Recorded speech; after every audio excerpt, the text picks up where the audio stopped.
the film that I thought of when at first was, I don't know if it counts, but I hope it does, is Raymond Briggs's The Snowman.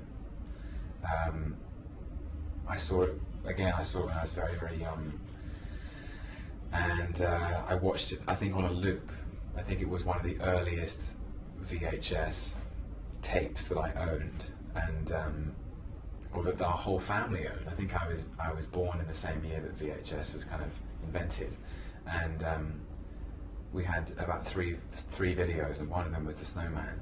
and it was a version of The Snowman where actually David Bowie was playing the boy grown up, and there's just a little short film of him at the beginning, and he's in the attic and it's snowing, and he's opening up various little trunks and chests in the attic, and he takes out the scarf that the snowman gave to him, and then the overture of Walking in the Air kicks in on the piano, and I just it's the sweetest and saddest story that I feel like it's part of my DNA, and I love the party that the snowman, obviously the boy builds the snowman and puts a hat and a scarf on him, and he comes to life, and he takes him into the house, and they play with the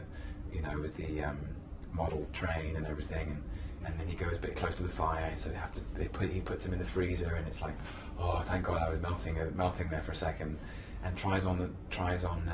his parents' clothes, and then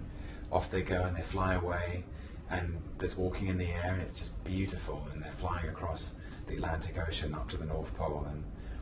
and then there's this huge party, and all the snowmen of the world have assembled, and Father Christmas is there, and he's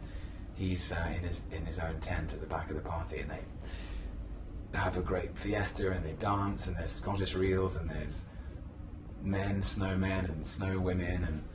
and then Father Christmas, the snowman takes him to see Father Christmas, and he gives him a present, and I think it's the scarf with the snowman on it. And then quite suddenly the snowman takes the boy by the hand, and it's time to go. And